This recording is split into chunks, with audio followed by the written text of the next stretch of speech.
All right, so it's time for my first guest. And my first guest tonight is Craig Bailey. Hi, Craig. Hello, Amber. Did I startle you? Sorry about Oh my God, it's me. that. Yeah, yes, it is. Yes, it is. So, Craig, apparently for what, 30 years, or you started 30 years ago doing a show called Floydian Slip. How did that get started?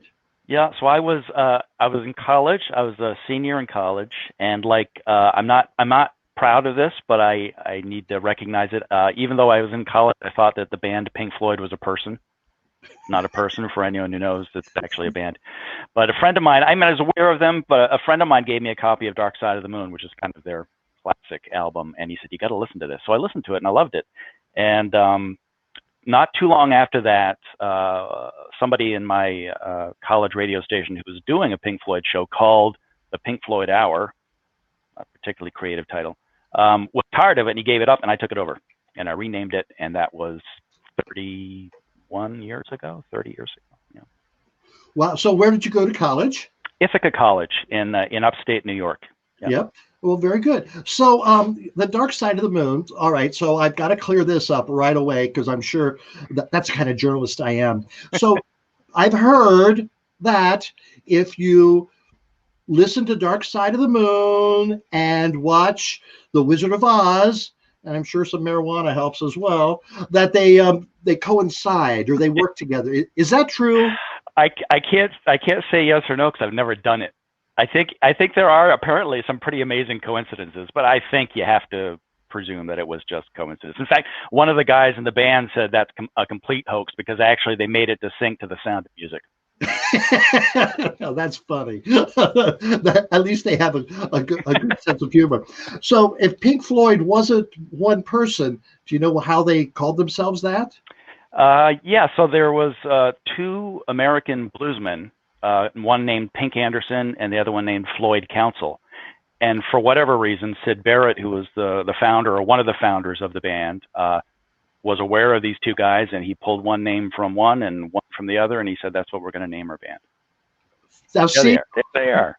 watching Amber live, you get an education, a musical education here. That's I'm fascinating. a font of useless Pink Floyd information. I can't remember what I had for dinner 2 nights ago, but I can tell you that, So what's the format of your show? it's an hour of Pink Floyd. I mean, you just put the album on and walk away and go outside. I like to think that I like to think that I have a little bit of something to add to it, but ultimately it's an hour of music. And what a lot of people don't realize, first of all, they say, like, how could you possibly do a show devoted to a single band, especially for 30 years? But for a lot of people don't realize that they have as much stuff out as they do. They were founded in like the mid to late 60s, and they were active under the name Pink Floyd up until the mid 90s. And then there's been a lot of solo stuff as well. All of the guys in the band have done stuff outside of Floyd. So when you take all of that stuff into account, there are, 60, maybe even 70 albums to play from. So there's quite a bit of material. And it's only an hour-long show, so it's not that hard. All right, so you're based out of Shelburne, Vermont. Yeah, yeah. So how many stations air your show? So for the longest time, after I got out of college, I started doing this show just locally on a Burlington, Vermont station. And so I was an employee. I went in once a week, and that was all I did was this one show. And then eventually, after about 14 years, they finally changed their format and they dropped the show. And that was about 11 years ago. So that was when I started syndicating it. That was when I started producing it here in my home studio and marketing it myself to multiple stations. So at this point, it goes up and down. I'm always getting stations, and occasionally I lose them. I think I'm at 104 now. Really? All over the world? Yeah, mostly in the U.S. There's one in New Zealand. There's one in Ireland. There's one in Canada, 2 in Canada, 3 in Hawaii. Figure that out. I don't know why. I guess they like their Floyd in Hawaii. I don't know. Yes, that's fascinating. Oh, cool. So, has it changed? Technology obviously has changed, but anything else changed over the years of what you're doing? Well, every now and then a band member dies. I mean, That's an easy theme. nothing to laugh about, I suppose. But you know, these guys are now in their 70s. Of the guys who are in the band, there were 5 at one point or another. Although they were usually a 4-person band. But over the course of their history, they've had 5 people in the group. 2 have passed on, and the remaining 3 are, you know, all in their 70s. So did you ever see them perform live? I saw them live I saw them under the name Pink Floyd just once, and it was, most people would argue, after their heyday. Roger Waters was one of the co-founders, and he was pretty much the prime songwriter through their heydays of the 70s. When I saw them, he had already left. So it was the other remaining 3 guys. It was still a great show. I went down with friends in, I think it was the summer of '87, to RFK Stadium in Washington. And wow. It was, you know, it's a massive stadium, open, the top was open up. It was a beautiful summer's day, and it was a real experience. Well, how cool. Yeah. So, do you have a day job, or is this pay the rent? Believe it or not, an hour of Pink Floyd doesn't pay my mortgage. I don't know why not. I keep on trying to make it work, but you would think, you know, after 30 years, maybe I would get the dough rolling in. But no, I build websites as a full-time job. So I'm a web developer during the day, and the radio show is borders on being a hobby. Well, but that's great. Now, have you ever met the band, or have they contacted you?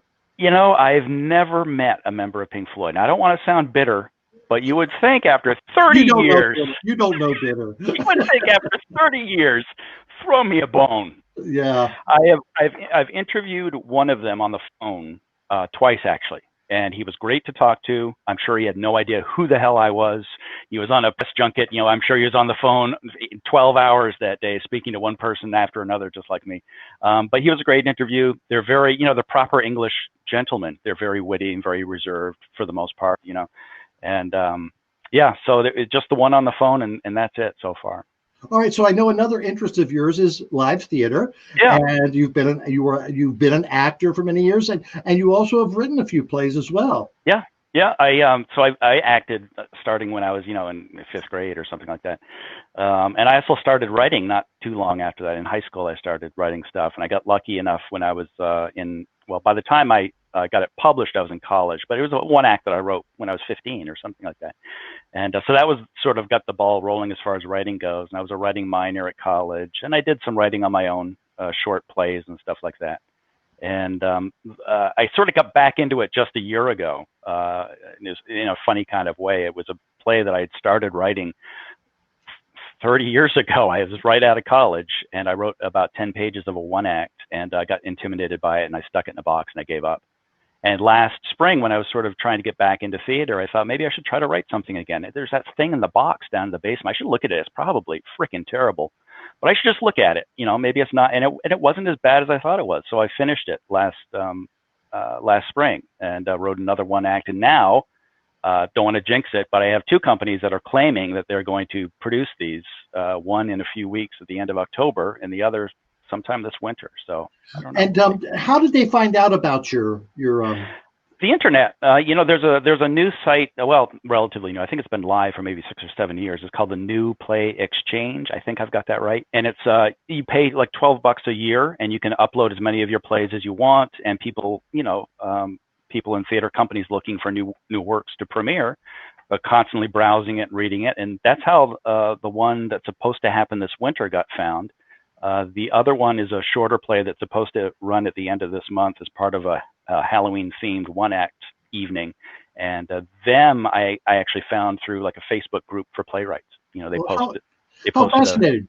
Yeah. So I don't know if you noticed, but Tim Cavanaugh put a message up saying that he did a show with you years ago. Oh, my God. Do you remember Tim? Yes, I remember Tim. How could you forget Tim Cavanaugh? Don't drink that water so fast, Lenny. Isn't that my first line? I think that's my first line. We did Of Mice and Men together. Oh my goodness! Guess which one? Cool. Guess which one Tim was.